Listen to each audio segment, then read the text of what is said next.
Hey guys, my name's Colin, and you're watching a special edition of Classy Herps.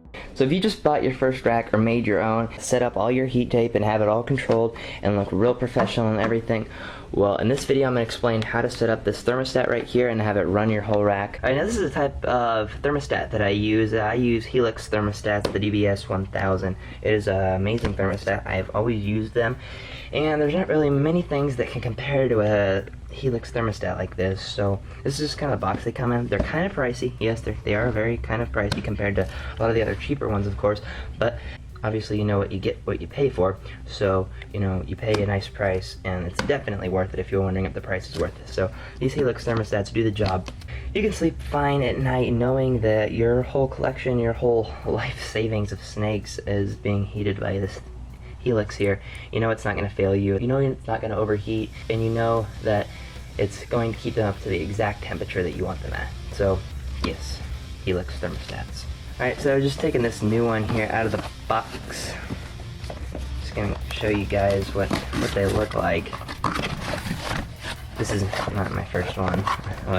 This is a new one that I've got for another system. So here's what it just basically looks like. This is the main thermostat itself right here, and this right here is what you plug your heat tape into and everything, and that will run down, and there's your where you're gonna plug it into the wall. This is your probe that you're gonna tape down to your heat, and then in here is a little stand that you can mount it on, and some instructions, and it's all packaged real nicely in some foam, so you know you're getting quality product. Alright, so this one here is the one that I have heating my whole rack currently during the main year. I have it set at 94 degrees, so that the actual tub temperature is about 90 degrees. You see the probe here comes down to the very bottom row, and it's just taped down right there to the heat tape. But because I'm cooling off this top row here for breeding season this year, I need a separate thermostat because I don't want to cool everything off, because then everything will want to breed and they go off feeding. So I'm going to show you how to set up a thermostat here like this. So the first thing you obviously need to do is plug it in. Alright, so that's just going to go through its cycles, and it's going to show you a bunch of numbers, and then it's going to show you what the probe says. And it says it's 81 degrees, so the probe's right here. And now the probe, you're going to want to tape the probe down to where you want your temperatures to be read from, which is right here. I use this black electric tape. It's because it's pretty thick tape and it holds in heat pretty well. You want your probe to be the same temperature as this tape here, so it's all balanced out and your thermostat can actually work. So you tape that down. Alright, now I can't stress enough how important it is to get this probe taped down to your tape extremely securely, and you need to regularly check it, because the only way that this can really malfunction is if your probe becomes untaped and falls off of the heat tape, which then the probe is going to read whatever temperature it lands on. So if it is dangling down here somewhere and it's reading room temperature of 70 degrees, then this thing is going to say 70 degrees, and it's going to tell this heat tape to go full power to reach that 90 degrees or whatever you set it at, and then this heat tape has a potential of full power of getting 130 degrees, which will easily kill all your snakes if they're exposed to it for a few hours. So if that probe comes undone and your heat tape is set to 130 degrees, then that's the only way that this can really fail. So that's one downside of using heat tape, but it has so many upsides compared to that one downside that it really is worth it. But you just have to make certain that your probe is not coming undone, and you need to check it regularly to make sure your tape's not coming undone or getting loose or anything like that. That probe's got to stay down.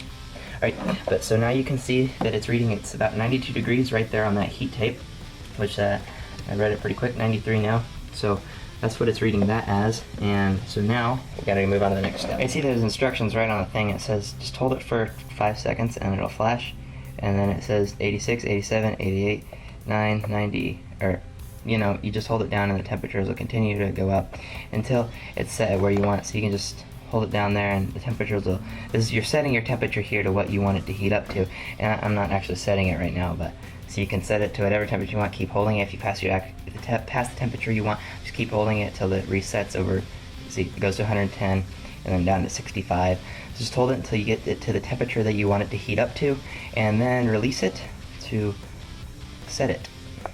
We'll set it there just to see. and then it'll stop flashing, show you what your temperature is. And it's going to turn that heat tape off, let it cool down to that, and then when it cools down to, what did I say, like 83? When it cools down to 82, it's going to turn the heat tape back on until it warms up to 83, and then it'll shut off, and it'll repeat and repeat, so it maintains a constant temperature of whatever you set it at. All right, now you're going to find the cord that comes out of your heat tape, and you're going to plug it in to this strip right here that they have this set up for. That's what that's for. You can plug as many as you want really in here. What I do is plug a heat strip into that actually, and so that allows you like 5 more slots. So, and I mean, you can just do that, but you're kind of making a fire hazard, but you just got to be safe with everything. So now this heat strip is being run by this one instead of this one now, because I had unplugged it from that. And so now this one is set, I set it to 90 to cool them down instead of 94, cool them down to 4 degrees until I get to where I want, slowly lower the temperatures down. And so now this row is going to be a little cooler than all the other rows, so that's going to cool my breeders down to get them ready to go. See, it already says 93, that one says 94, so the degree cooler within, you know, 5 minutes or so it should be at its temperature that it should be. And then, you know, of course, if it's going to be in a permanent position, like this one will always be running this rack, you can set up this little sticky thing stand and put it on there. It's got little sticky paddles on the back, so you can set it there so it looks pretty nice on your rack, and you can just see what temperature your rack is just right there, and it looks pretty professional. So I mean, it's a very, very good thermostat.